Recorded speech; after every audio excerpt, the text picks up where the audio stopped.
یہاں ایک ایسی دکان ہے جس میں کوئی دکاندار نہیں ہوتا۔ اس میں کوئی شخص مال لا کر بھی نہیں رکھتا، بلکہ وہ خود بخود آ جاتا ہے۔ اس دکان کی کوئی حفاظت بھی نہیں کرتا، لیکن یہ ہر قسم کی چوری اور ڈاکے سے محفوظ رہتی ہے۔ یہی نہیں بلکہ اس دکان پر بکنے والی اشیاء جس فیکٹری میں تیار ہوتی ہیں، اس میں بھی کوئی کام کرنے والا نہیں ہے۔ خود ہی ساری مشینیں چل رہی ہیں اور طرح طرح کی چیزیں ان میں سے نکل رہی ہیں۔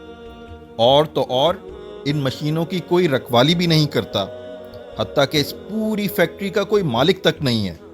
میری بات تو خیر چھوڑیں، لیکن اگر یہ بات آپ کو دنیا کا بڑے سے بڑا فلسفی یا دنیا کی تمام یونیورسٹیز کے پروفیسرز مل کر بھی کہیں تو کیا آپ ان کا یقین کر لیں گے؟ یا آپ کا خیال یہ ہوگا کہ ان سب کا دماغ چل گیا ہے؟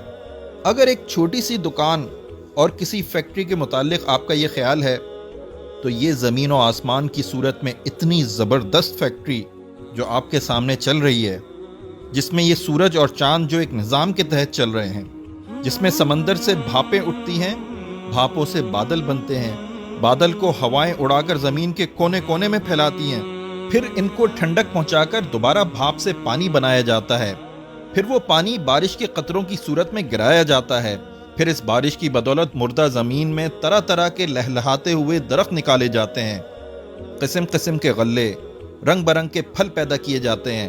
اس فیکٹری کے متعلق آپ کیسے مان سکتے ہیں کہ یہ سب کچھ کسی بنانے والے کے بغیر خود ہی بن گیا ہے اور کسی چلانے والے کے بغیر خود ہی چل رہا ہے؟ آدمی کا جسم جن اجزاء سے بنا ہے، ان میں آئرن، کیلشیم، پوٹیشیم، فاسفورس اور اس طرح کی کئی اور چیزیں ہیں۔ یہ چیزیں جس پروپورشن میں ہمارے جسم میں موجود ہوتی ہیں، اتنی ہی مقدار میں ان چیزوں کو جمع کر لیں اور جس طرح جی چاہے انہیں ملا لیں، آدمی کسی ترکیب سے نہ بنے گا۔ پھر یہ کیسے مانا جا سکتا ہے کہ ان بے جان چیزوں سے مل کر دیکھتا، بولتا، سنتا، چلتا پھرتا انسان بغیر کسی بنانے والے کے بن گیا؟ ماں کے پیٹ کی ایک چھوٹی سی فیکٹری میں کس طرح یہ انسان تیار ہوتا ہے؟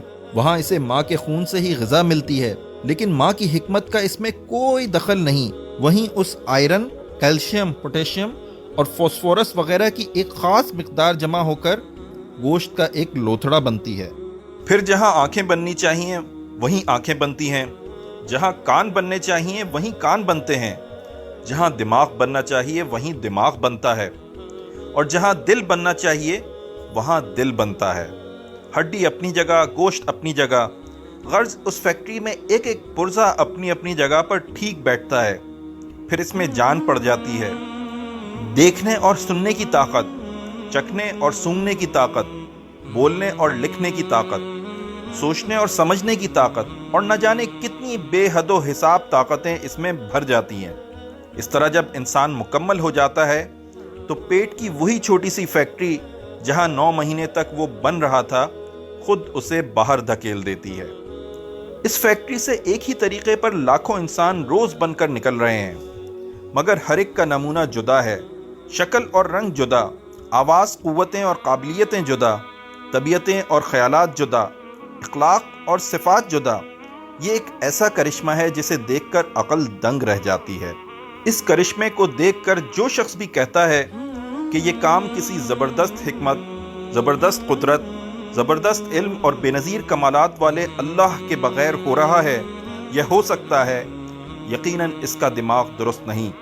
اس کو عقل مند سمجھنا عقل کی توہین ہے۔